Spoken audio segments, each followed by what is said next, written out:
Porque você dizer que algo é verdade é de uma autoridade muito grande. Né? Então, aonde que entra essa autoridade para o outro? Né? Uma coisa é ser verdade para mim, outra coisa é ser verdade para todo mundo. Outra coisa, né? E aí, aos poucos também eu fui aprendendo a palavra aporia, né? Que são as verdades simultâneas, assim, são mentiras entre si, são desverdades entre si, né? Mas para cada uma delas é uma verdade simultânea, assim, né? Contraditória, mas verdade. Assim. Então isso também, eu acho que a vida social também é isso, e a gente está muito acostumado a querer bater na tela. Porque dá segurança e é bom, mas não é que nem assim, você vai obrigar as pessoas a serem livres?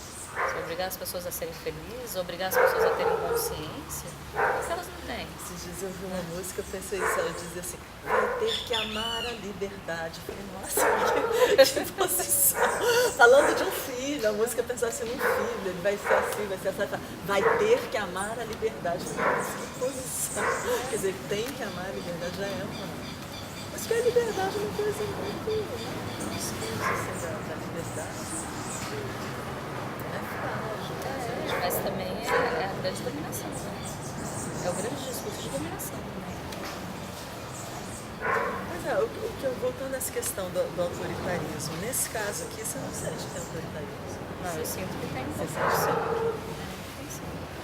Tem, mas a intenção não era essa. Mas ele estaria onde? Porque se você fala assim, ao manifestar a minha verdade, eu não vejo problema, eu concordo.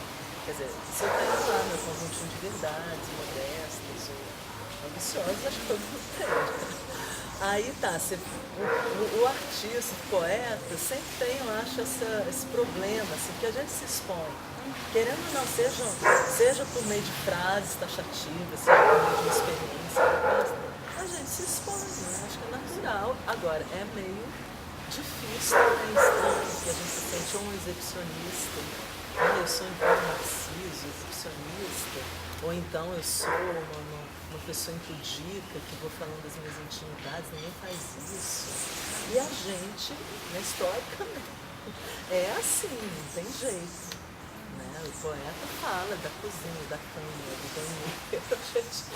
Não é? Um pouco esses pormenores, né, da alma, essas coisas, essas sujidades. E todos, né? ainda concordam, né? Que e se identificam.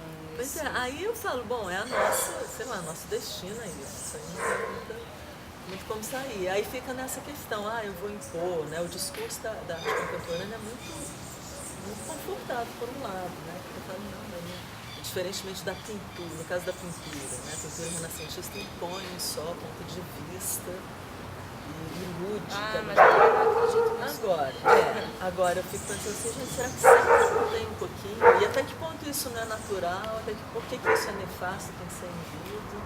Né? Porque em alguns momentos falam, você deve aprender a se impor. Então tem um lado que eu tenho que peitar, chegar realmente aqui, gente, as minhas verdades. Vamos lá, daqui que foi um pouco, né? Que você fez, olha, gente. Sim, mas aí sabe como é que eu me livrava um pouco disso? Eu não concordo com tudo que está escrito aí, não. Entendeu? Já então, foi assim, o tempo, né? Não. Quando eu fazia, não eram minhas opiniões sinceras sobre tudo. Mas eu noto isso, tem uma certa ironia às vezes, né? Nas colocações. Mas a intenção era essa. Eu sabia porque, assim, depois do quinto ou sexto panfleto, quando eu tive coragem de entregar, porque eu não tinha coragem de entregar, né? Uma coisa que eu estava comentando antes, assim. Às vezes eu criava rastros de João e Maria na floresta, ou então colava nos murais, colocava nos livros na biblioteca. Mas quando eu comecei a entregar de verdade, assim, pouco a pouco, eu tive muita reação estranha, assim, de levar empurrão, de a pessoa rasgar na minha frente, de ser xingada, de ser questionada, tá? Então isso realmente aconteceu.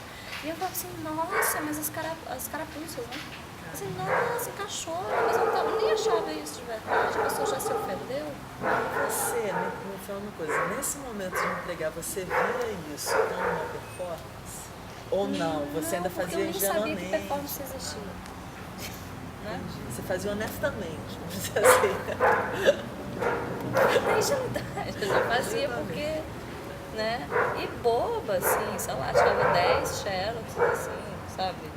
frente e verso, aí depois virou 20, aí depois virou 30, aí depois virou 50, depois virou 100, assim. Porque começou a ter uma demanda de querer receber. Mas eu achava engraçado isso, assim, que nunca foi com a intenção de, eu acho, né? Na verdade era essa ideia mesmo, de você tem um tema, sei lá, o tema pode ser ciúme, o tema pode ser... Entendi, Você tem um tema, aí em cima daquele tema você trabalha pontos de vista, assim, né? E aí, sei lá, tanto mais verdades tem aquele que conhece as várias verdades dos outros também, né? Entende? Então, assim, o que eu ficava pensando é assim, ó, essa fala nesse contexto é verdade, mas em outro contexto pode ser mentira, pode ser um Tem um relativismo. Agora, outra coisa também, às vezes a gente fica cheio de pudor, né? Como você está colocando que, primeiro escondia, né? Um pudor em chegar e impor, né? Dar, assim, a nossa verdade, parece que... Porque o panfleto ele também tem um lado meio positivo, assim, né? O próprio meio escolhido. Aí eu penso assim, enquanto a gente fica assim, cheio de pudor, se pode, se não pode, se isso vai ser arte ou não, a publicidade e toda a lógica vai bombardeando a gente, não está nem aí. Né? Você assiste o jornal fazendo campanhas contra os acidentes de trânsito, certos hábitos que tem que ter. Entra o comercial, só comercial de carros que andam a 180 km por hora e compre. Então, calma, deixa eu paz um pouco, calma, não quero. Não fica me mandando o tempo todo, porque mandam, né? Faça isso, compre isso. Seja assim, muito autoritário, até a escolha do imperativo, né? Como o verbo que prevalece, como forma verbal que prevalece, mas é bem fácil. Então, nesse caso, fica bem resolvido. Né? E aí, assim, acho que para a gente terminar, como que você vê depois disso feito? Isso durou o quê? 1 ano?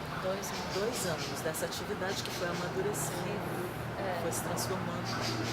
Aí, assim, depois disso passado, você acha que a experiência que surgiu como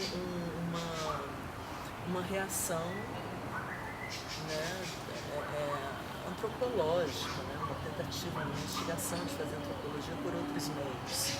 Mas ela começa assim, ao longo desse processo, você acha que ao fim ela se transformou, ela se tornou outra coisa, ela se configura, a gente pode senti-la como uma obra de arte?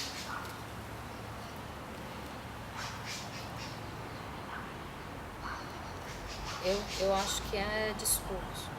Acho que eu fico mais confortável chamando isso de discurso. Porque o interessante talvez também seja, eu comecei em 2000, fiz até 2002. Em 2002 eu me formei em antropologia. E eu parei de fazer esses panfletos em 2002, coincidência ou não. Né? Mas aí, assim, em 2002, 2003, eu comecei a frequentar curso de artes, né? A licenciatura em artes visuais. E aí eu comecei a me interessar por outros materiais. Esses panfletos viraram exposição em espaço consagrado, assim, eu ganhei o edital da Caixa. Mas aí você expôs isso assim? Não, eu fiz 2 exposições diferentes com diferentes formatos. O engraçado é isso, assim, eu não achava que eu estava fazendo arte, não era a intenção, né? E aí eu pensei, então já que tá tendo retorno, então vou fazer um edital bobo aí da vida. Então o primeiro edital que eu fiz na vida foi para a Caixa Cultural e eu fui aprovada, fui selecionada. Né? Então alguém que não tem trajetória artística nenhuma, mas tem algo que então foi considerado produção. Produção artística. Né? Aí eu fiz uma exposição em São Paulo e no Conjunto Cultural da Caixa em Salvador. Né? E aí em São Paulo, como era uma fase que eu estava brincando com materiais, na verdade eu fiz uma treta enorme com o gerente cultural de lá para levar umas telas também. Entendeu? Que é umas brincadeiras. Além disso aí. Então eu levei um monte de tela, botei um monte de coisa na parede, era uma fase minha assim, super. Eu tenho um lado Almodóvar bem resolvido, entendeu? Então assim, eu adorava moldura. E esse contraste entre ser irônico e crítico e ser infantil, eu fazia na moldura também, fazia aquelas telas mais material básico, assim, né? Acrílica, bordado, não sei o quê, e aquela moldura, sabe, assim, uau, assim, uau. Como assim, Moldura, dourado, rococó, chique, né? Assim, uau, adorava aquilo, assim. Então fazia aquele contraste, assim, a gente tem umas coisas que nem a gente acredita. E aí botei aquilo ali e os panfletos viraram o mínimo, assim. Então eles ficaram nos barbantinhos pendurados. Como cordel? Como cordel. Preto e branco, então, ainda. Não, Já era misturado. coloridinho, Não, misturado.